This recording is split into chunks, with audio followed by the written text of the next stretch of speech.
Perfect. Thank you, Andrea. I am Amy Handridge, and this is our talk for tonight on top 10 tips for helping students with APA style. Next slide, please. I thought I would first share a photo of myself. Actually hiking with my husband, which is an activity that I enjoy more than discussing the specifics of APA style, to be perfectly honest. I'm sure you're surprised about that. But in Todd Kane's, to follow Todd Kane's example from our training that we had in May, he did a fantastic job of sharing top 10 tips. So with proper attribution, I will share top 10 tips for APA style on this training.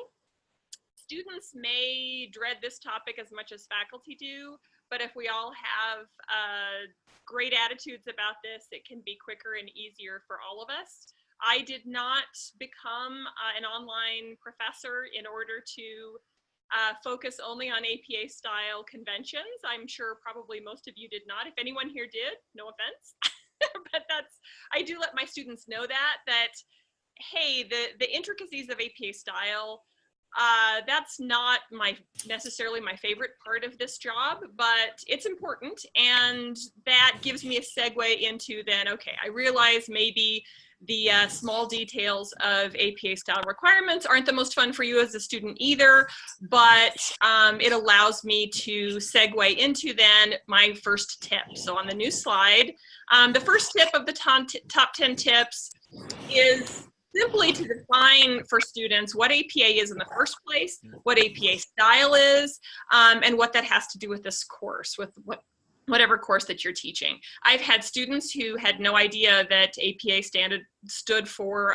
the American Psychological Association, for example, or what APA style is in the first place. And I just briefly share an announcement describing what it is, so students know what I'm talking about. Next slide, please, is a link.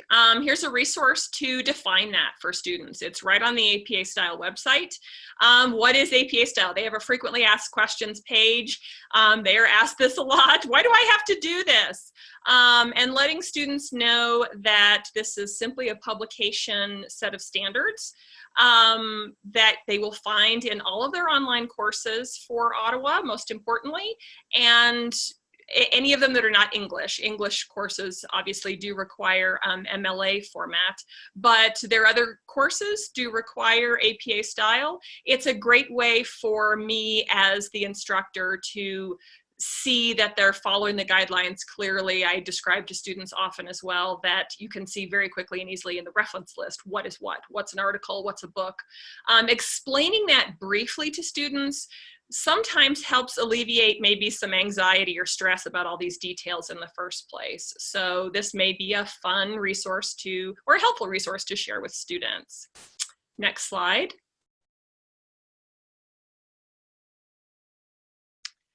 I briefly explained then not only what APA style is, what APA style conventions are, but what they have to do with publication and what they have to do with avoiding plagiarism.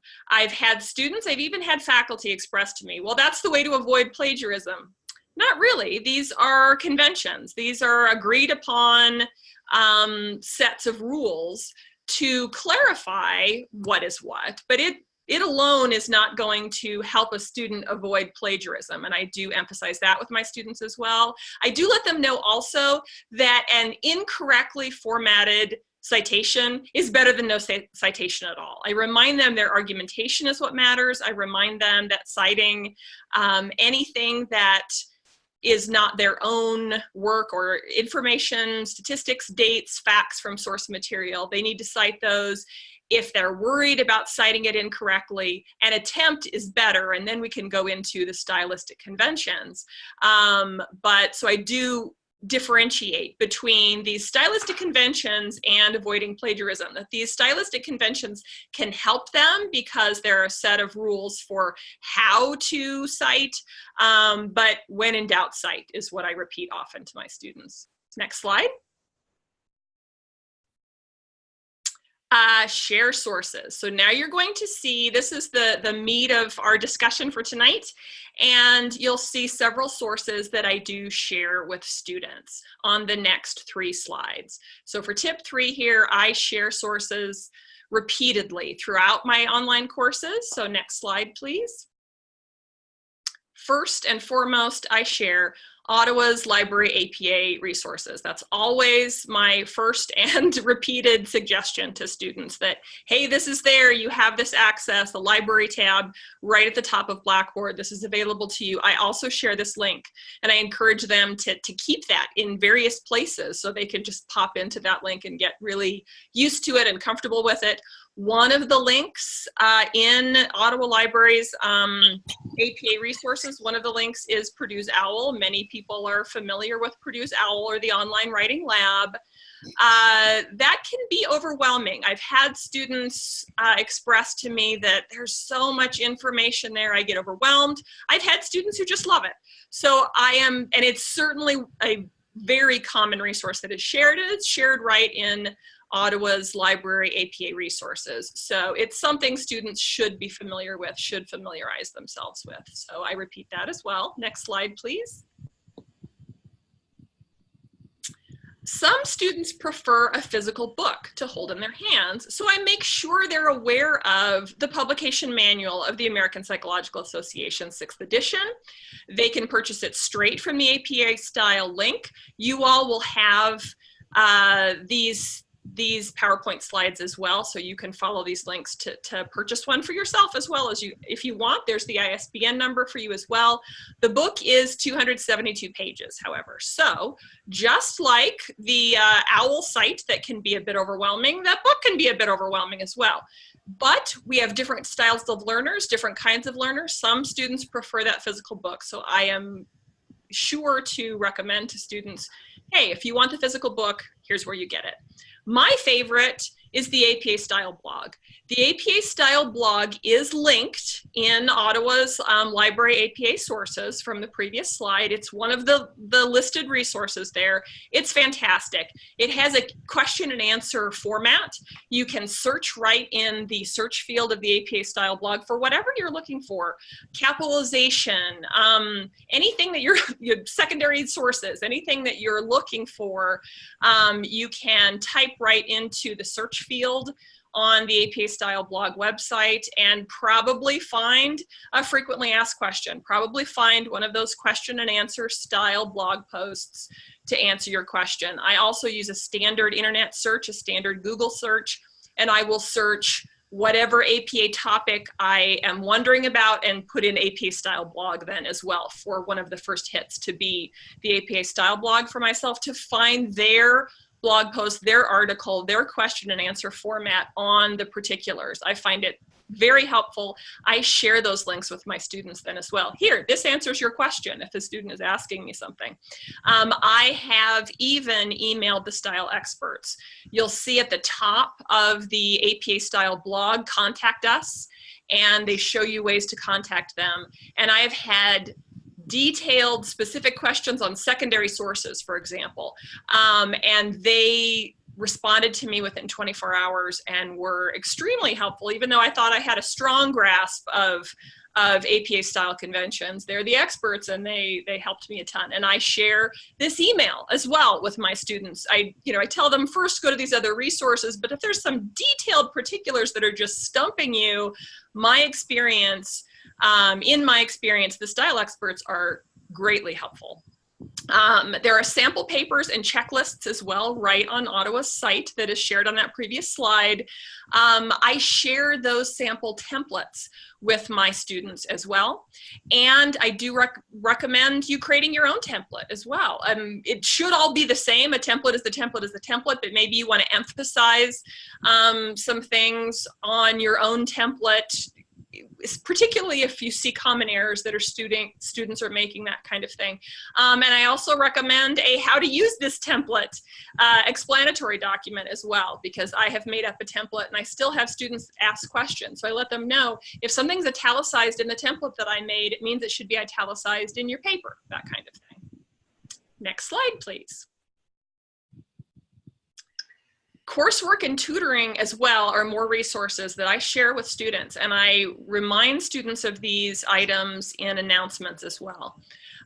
First, when I was planning this training tonight, I did receive some emails from faculty members who were asking, hey, in what courses are the students introduced to APA style? And just to let you all know, students are introduced to APA style in their gateway liberal arts studies courses, writing and critical thinking, which is LAS 30,012, or in seminar 1 and seminar 2, which is LAS 20,010 and 20,020. So they absolutely are exposed to the requirements of APA style.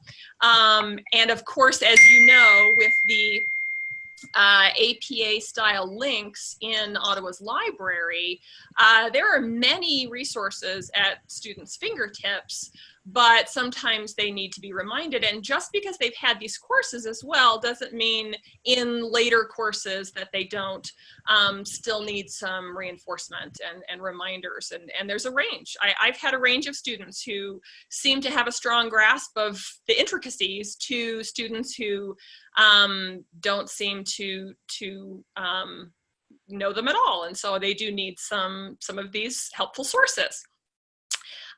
Tutoring can also help. I encourage students to reach out to the tutors for basic writing assistance, and that they can also reach out, excuse me, to their tutors, say, hey, will you go over my assignments before I turn them into my professor? Please, net tutor, online writing tutor, will you please help me with my in-text citations, those kinds of things. And I've had students report that that's very helpful. Even more than NetTutor, I honestly recommend Ottawa's Writing Center located at the Wisconsin campus.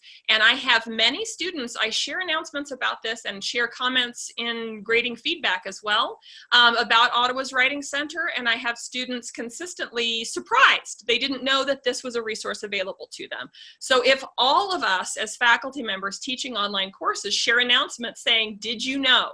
Did you know Ottawa's Writing Center, located at the Wisconsin campus, is available for all Ottawa students? Did you know that? Submit your work to them at this email, writingcenter@ottawa.edu, or you can call them for help as well. That's a fantastic resource to remind them that they have these resources available to them. And they just need to be reminded. The more times they're reminded of the resources available to them, the better. And then we all should know that George Eschnauer offers APA workshops for students every 8 weeks. And there are system-wide announcements in Blackboard that you've probably seen. I screenshot those and put those as announcements in my courses as well, saying, hey, are you guys going to this? Remind, again, that encouragement for students that you have resources available to you, use the resources available to you, that will help your students with APA style and with writing in general. Next slide, please.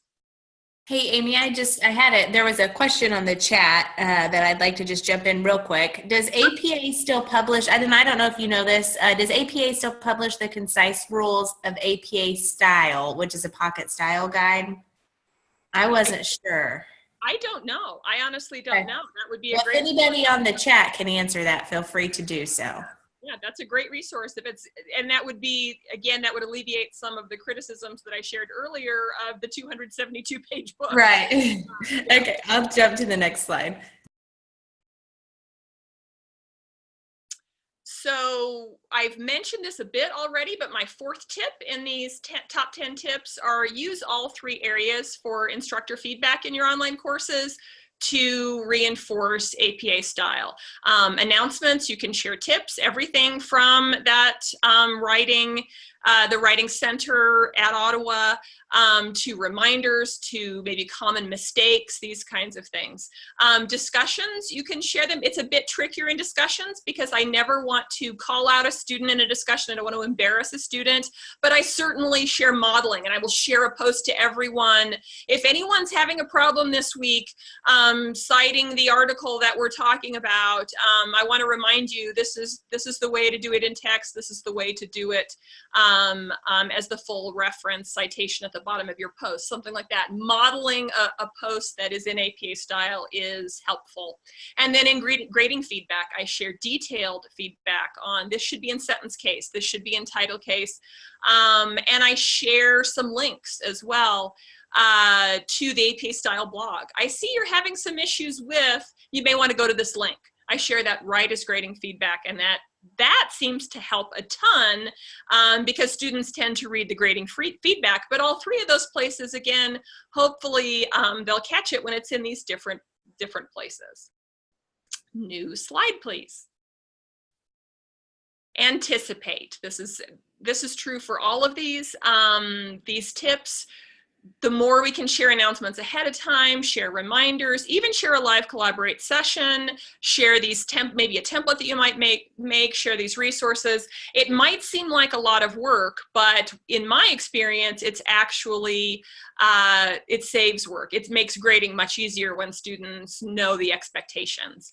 And if you can anticipate and share specific expectations regarding APA style, it actually makes your job of grading quicker and easier. And next,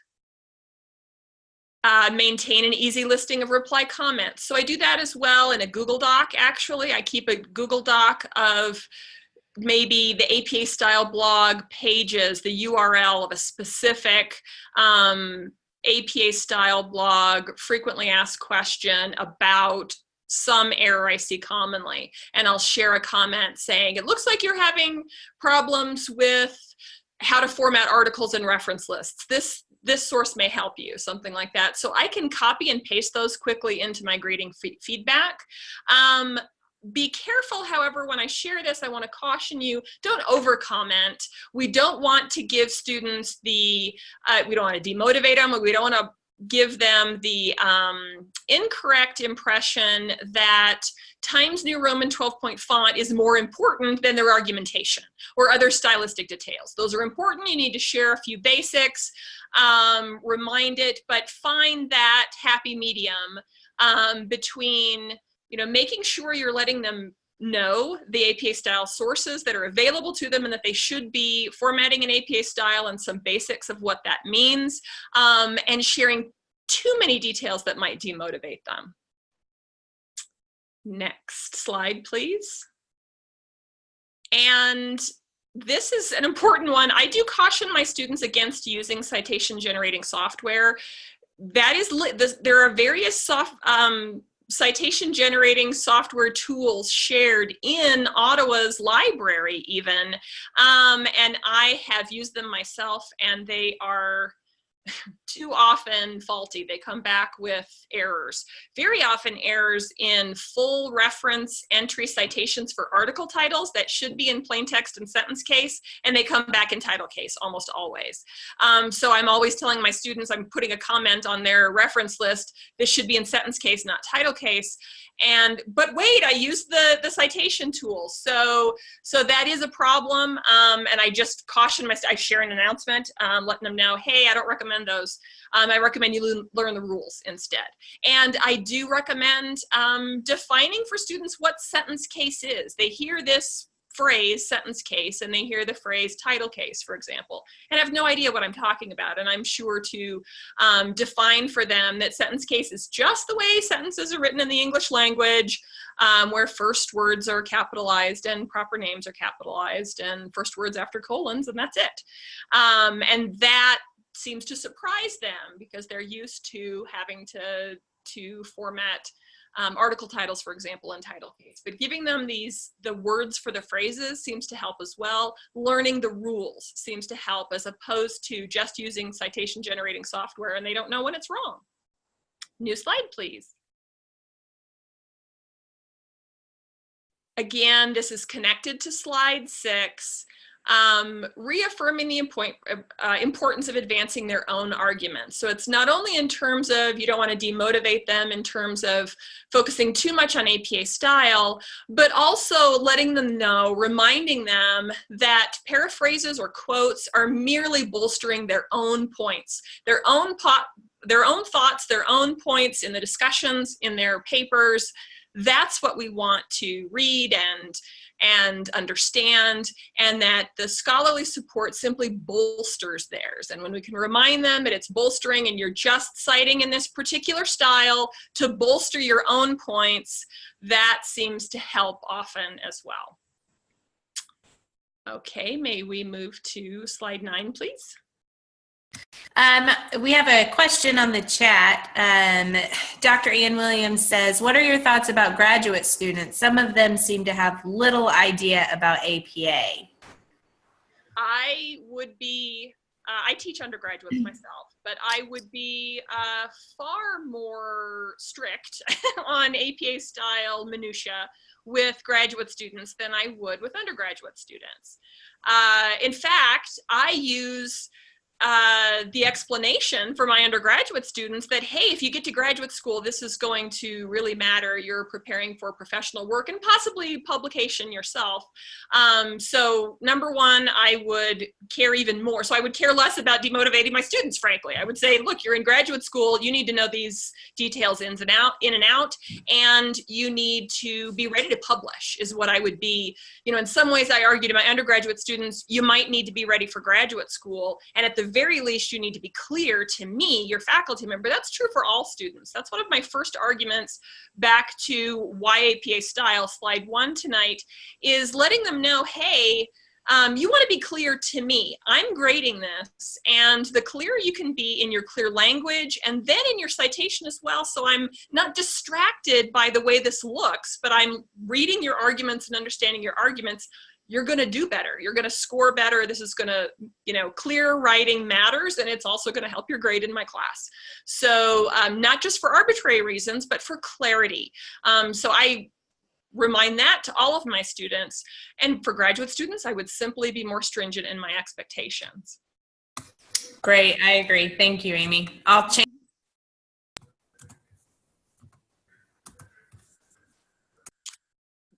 And then for 9, if you are feeling a bit confused or weak in your own skills on the basics of APA style, I recommend these sources straight from apastyle.org. There's a free tutorial on the basics, and there's a free 14-minute tutorial that describes the changes in the 6th edition. And then for $80, I will admit I've not done this one. If anyone has, please share it in the chat. I would love to know your experiences. The in-depth online course on the basics of APA style as well. And these are the links for all of those if you would like to know more. And final tip out of 10. 10 out of 10 is, if we could go to the next slide, please. Keep a positive attitude, and students will too. Sometimes just letting students know I can look at a reference list and I know exactly what it is quickly and easily. It's like a new language. For me, using the analogy of a language, these are just rules. You're just following the rules. They're just conventions. And then you can quickly, it's easy on the eyes. Letting them know it's easy on the eyes over time, that can help them keep a positive attitude too. And then you can go back to doing that hiking and those other things that I enjoy doing, that I really do enjoy doing even more than the details of sentence case and Times New Roman 12-point font. But thank you all for coming. We'll go to the next slide, which is my final slide. And that is, if you want to lead a training just like this, Andrea is the person to reach out to, andrea.cook@ottawa.edu. And I look forward to your slides as well, to your trainings, the great ideas that you may have. And is there anyone, are there any more questions that I'm missing? I've not really followed the chat. Andrea, are there more questions? No, but I followed the chat. If anybody has, they are saying lots of great things, great presentation. I think everybody will be excited to get a copy of the slides. But if anybody has a question and wants to unmute themselves and ask Amy, you're more than welcome to now. Go ahead and do that. If not, then we will, gosh, Amy, you're right, almost right at 30 minutes. Perfect timing. Then I will make sure that a copy of the recording is sent out to everybody. And yes, and I will send out the presentation, the recording, as well as the PowerPoint slides, so you guys can all have that information and the links. And yep, somebody said consistency among instructors is important for the students, and I completely agree. That's the best thing I think we could do is just as instructors be consistent with APA. So, Absolutely. Amy, thank you so much. If anyone has a training they want to do, yep, go ahead and email me. You guys are all the best, and we will get this out to everybody. Thank you for coming, everybody. Thank you.